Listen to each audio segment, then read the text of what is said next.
Hello students, a very warm good morning to all of you. Dear student, आज इस lecture में हम बात करने वाले हैं ionisation enthalpy of boron family.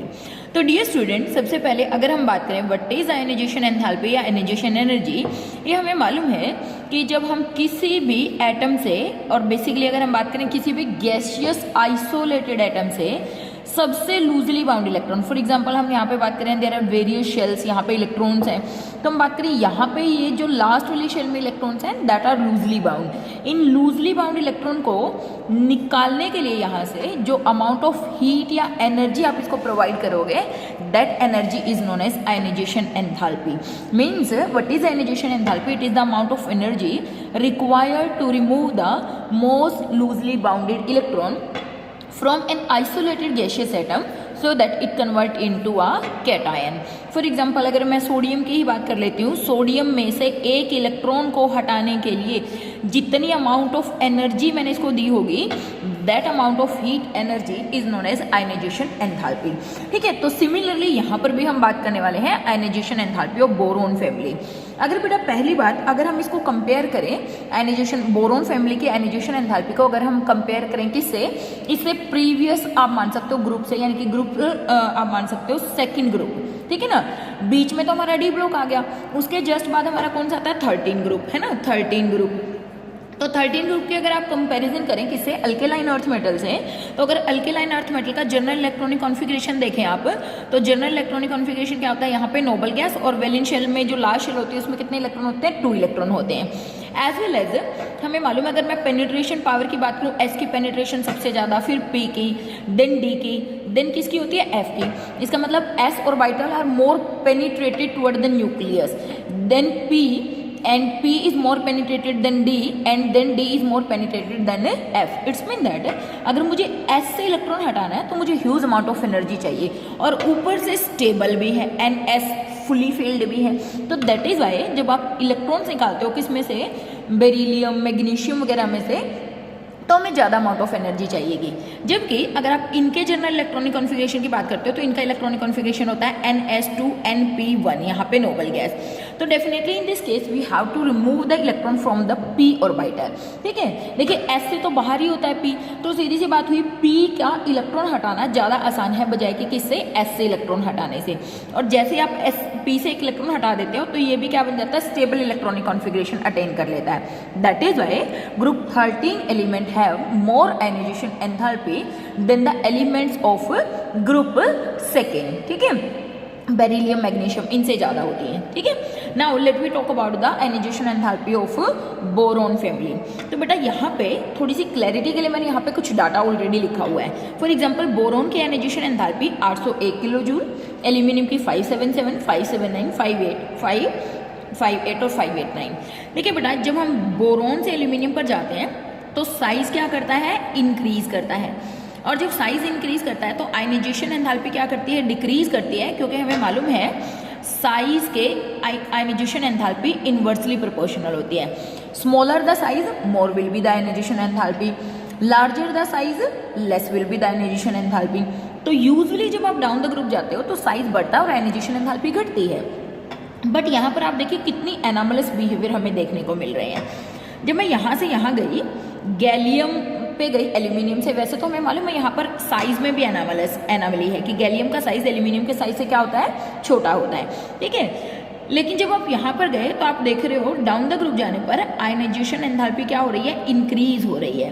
तो पहली एनामली तो हमें आ गई कि why the ionization enthalpy of gallium is more than that of aluminium. देखिए बच्चे, अगर हम बात करते हैं यहाँ पे, तो गैलियम जो है it is just after 3D। Aluminium तो किसके बाद आता है, S के बाद आता है। जो गैलियम है वो किसके बाद आता है, 3D, यानी कि गैलियम का एटॉमिक नंबर कितना है, 31। तो यहाँ पे जिंक आता है जिसका एटॉमिक नंबर होता है 30। ठीक है, इंडियम आता है 4D के बाद, और अगर मैं थैलियम की बात करूँ, थैलियम आता है 4F और 5D के बाद। और हमें मालूम है D और F और ऑर्बिटल जो होता है ना बेटा, उनकी शील्डिंग जो होती है, shielding that is very very poor. Shielding कैसी होती है, shielding is very very poor. It's mean that shielding poor होने का मतलब क्या हुआ, देखो हमने कहा ये था हमारे पास nucleus which is positively charge, हमने कहा देयर आर वेरियस शेल्स जिनमें क्या है, इलेक्ट्रॉन्स हैं। ठीक है, मैंने कहा कि यहाँ पर हमने मान लिया कि ये 3d है, ये 4s है, और उसके बाद मान लिया ये हमने कहा कि 4p है, ऐसे हमने कंसिडर कर लिया। ठीक है, तो ये जो d में इलेक्ट्रॉन से यहाँ पर देखिए दो फोर्सेस काम करते होते हैं। कौन से? एक तो इलेक्ट्रॉन के ऊपर नेगेटिव चार्ज होता है, इलेक्ट्रॉन आपस में क्या करते हैं, एक दूसरे को रिपेल करते हैं, और इसी रिपेलिंग प्रोसेस को हम क्या बोलते हैं, शील्डिंग इफेक्ट या screening effect. Means already present electron repel the incoming electron. ठीक है, दूसरा होता है nucleus which is positively charge and electron which is negatively charge, there is attraction between this which is known as nuclear attraction. Mean दो processes काम कर रहे होते हैं, एक होता है न्यूक्लियर अट्रैक्शन और दूसरा क्या होता है, हमने कहा शील्डिंग। ठीक है, न्यूक्लियर अट्रैक्शन अगर ज़्यादा हुआ देन डेफिनेटली न्यूक्लियस क्या करेगा, इस इलेक्ट्रॉन को अपनी तरफ टाइटली बाउंड कर लेगा। उस कंडीशन में साइज क्या हो जाता है, डिक्रीज हो जाता है। ठीक है, और ऐसा कब पॉसिबल है? ऐसा तब पॉसिबल है जब ऑलरेडी जो प्रेजेंट इलेक्ट्रॉन्स होते हैं वो इनकमिंग इलेक्ट्रॉन को रिपेल ना करें। क्यों? क्योंकि इनकी शील्डिंग क्या है, पुअर। मतलब शील्डिंग आप एक सुरक्षा चक्र भी मान सकते हो। देखिए यहाँ पे 3D का एक सुरक्षा चक्र था, ठीक है, लेकिन वो सुरक्षा जो चक्र है वो इतना स्ट्रॉन्ग नहीं है कि इन आने वाले इलेक्ट्रॉन्स को न्यूक्लियस की तरफ आने से रोक पाए। क्यों? क्योंकि इसकी शील्डिंग या स्क्रीनिंग पावर है। That is why nucleus attract this electron tightly.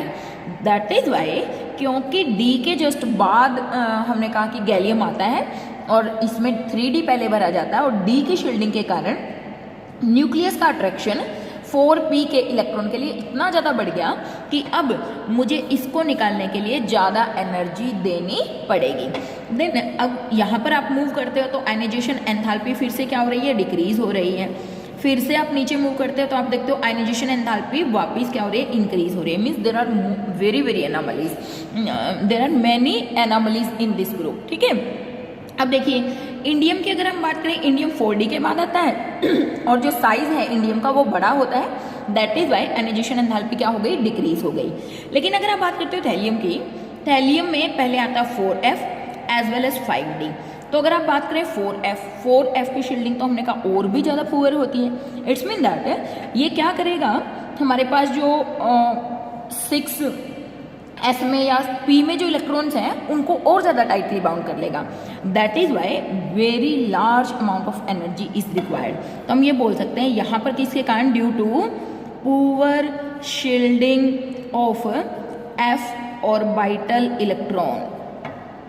ठीक है ना, nuclear attraction increases. Nuclear attraction क्या हो रहा है, इंक्रीज हो रहा है। ठीक है, जिसके कारण आयनाइजेशन एंथैल्पी भी क्या हो रही है, इंक्रीज हो रही है। और यहाँ पर किसके कारण, due to poor shielding of D orbital electron. ठीक है, आई थिंक आपको ये बात क्लियर हुई होगी कि अगर शील्डिंग पुअर होगी तो डेफिनेटली न्यूक्लियर अट्रैक्शन क्या हो जाएगा, ज़्यादा हो जाएगा। अगर न्यूक्लियर अट्रैक्शन ज़्यादा हो जाएगा तो इलेक्ट्रॉन्स को निकालने में ज़्यादा अमाउंट ऑफ एनर्जी लगेगी। तो बच्चे अगर हम ऑर्डर की बात करें कि यहाँ पे हमें ऑर्डर क्या देखने को मिलेगा, देखिए सबसे ज़्यादा होती है बोरोन की। डेफिनेटली बोरोन की होनी भी चाहिए ज़्यादा। क्यों? क्योंकि बोरोन अपने ग्रुप में स्मॉलेस्ट साइज का होता है। बोरोन कैसा है, it is smallest in its own group, smallest अपने ग्रुप में सबसे छोटा। डेफिनेटली साइज जितना छोटा होगा आयनाइजेशन एंथैल्पी उतनी ही ज़्यादा होगी।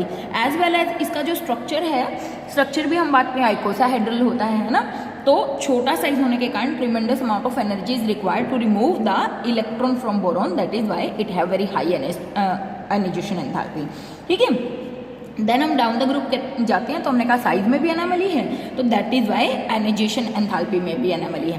तो देखिए सबसे ज़्यादा होती है बोरोन की, देन लास्ट थैलियम, देन अगर हम बात करें गैलियम, देन हम बात करें एल्यूमिनियम, और लीस्ट होती है इंडियम की। And this order of ionization enthalpy is very important because there are various anomaly. तो आप याद रखने के लिए आप ऐसा कह सकते हो, पहले सबसे फर्स्ट फिर लास्ट। ठीक है, सबसे पहले कौन है, फर्स्ट है, फिर कौन है, लास्ट है, फिर मिड वाला है गैलियम, फिर एल्यूमिनियम। और देखिए होनी तो चाहिए थी थैलियम की लिस्ट, बट किसकी है लिस्ट? इंडियम की, ठीक है, क्योंकि थैलियम में तो 4f की पुअर शेल्डिंग के कारण न्यूक्लियर अट्रैक्शन बहुत ज़्यादा बढ़ गया, that is why ionization enthalpy क्या हो गई? इंक्रीज हो गई।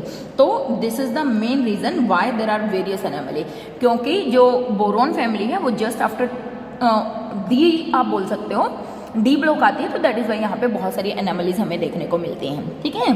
तो और अगर हम बात करें बेटा सक्सेसिव आयनाइजेशन एंथैल्पी की, किसकी बात करें?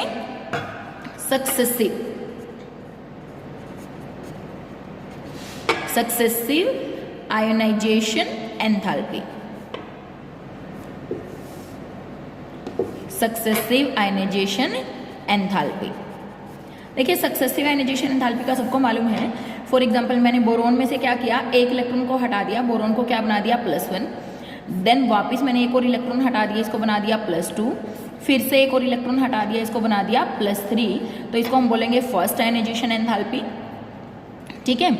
Then second ionization enthalpy, then third ionization enthalpy and so on. It's mean that एक इलेक्ट्रॉन हटाने के बाद जब आप क्या करते हैं, बार बार इलेक्ट्रॉन हटाते हैं, तो ऐसे आयनाइजेशन एंथैल्पी को हम क्या बोलते हैं? Successive. And remember this, successive ionization enthalpy is always higher than the previous one. सीधी सी बात है, जब मान लिया बोरोन की अगर मैं बात करूं, बोरोन का एटॉमिक नंबर की अगर बात करें, या ये बात करें कि इसके अंदर कितने इलेक्ट्रॉन होते हैं, तो हमने कहा 5 इलेक्ट्रॉन टोटल इसके पास होते हैं, यानी कि electronic configuration 1s2 2s2 2p1। It's mean that it have 5 proton and 5 electron. लेकिन अगर मैं बात करूँ B+1 की, तो B+1 के पास क्या है? 5 प्रोटॉन एंड 4 इलेक्ट्रॉन, क्योंकि एक इलेक्ट्रॉन आप निकाल चुके हैं। इसका मतलब 5 positive charge and 4 negative charge. तो सीधी सी बात है, न्यूक्लियर अट्रैक्शन बढ़ जाएगा, और अगर न्यूक्लियर अट्रैक्शन बढ़ जाएगा तो ज़्यादा अमाउंट ऑफ एनर्जी रिक्वायर्ड होगी क्या करने के लिए? इलेक्ट्रॉन को निकालने के लिए। अगर आप B+2 की बात करते हो, तो यहाँ पर प्रोटॉन 5 हैं, but it have only 3 electrons. क्यों? क्योंकि आप 2 इलेक्ट्रॉन इसमें से हटा चुके हैं, ठीक है। अगेन न्यूक्लियर अट्रैक्शन बहुत ज़्यादा बढ़ गया। यहाँ पर अगर हम बात करें, तो यहाँ पर 5 प्रोटॉन है और इलेक्ट्रॉन सिर्फ कितने बचे? 2 इलेक्ट्रॉन। तो डेफिनेटली यहाँ पर तो और ज़्यादा है। तो इट्स मीन दैट जब आप इलेक्ट्रॉन निकाल देते हैं, तो सेकेंड इलेक्ट्रॉन निकालने के लिए बहुत ज़्यादा अमाउंट ऑफ एनर्जी रिक्वायर्ड होती है। तो ये सिर्फ इसी केस में नहीं है, सभी केस में successive ionization enthalpy previous ionization enthalpy से क्या होती है? बहुत ज़्यादा हाई होती है। और अगर आप बात करते हैं बोरोन की first, second and third ionization enthalpy का सम बहुत ज़्यादा हाई होता है, वेरी वेरी हाई, ठीक है। किसका? बोरोन का sum of first 3 ionization enthalpy is very very high. क्यों? क्योंकि हमने कहा बोरोन छोटा है, उसका हमने कहा स्ट्रक्चर भी थोड़ा सा डिफरेंट है बाकी लोगों से, ठीक है। तो दैट इज बाकी मतलब एलिमेंट से। और बेटा अगर हम बात करें ना, जैसे प्रीवियस लेक्चर में मैं I think metal word use कर रही थी सभी एलिमेंट्स के लिए, तो बोरोन बेसिकली क्या है? नॉन मेटल है। कभी कभी किसी बुक में इसको सेमी मेटल की तरह भी कंसीडर किया जाता है ना, बट बोरोन क्या है? It is non metal. और डाउन द ग्रुप जाते हो तो आप नॉन मेटलिक कैरेक्टर डिक्रीज होता है और मेटलिक कैरेक्टर क्या होता है? इंक्रीज होता है। तो बाकी क्या है? मेटल्स है। तो यहाँ पे sum of first 3 ionization enthalpy is very very high, इसीलिए B+3 बनाना बहुत ज़्यादा मुश्किल होता है। इसीलिए बोरोन आयनिक कंपाउंड ना बनाकर कोवलेंट कंपाउंड बनाने की कोशिश करता है, या बेसिकली अगर हम बात करें, बोरोन क्या करता है?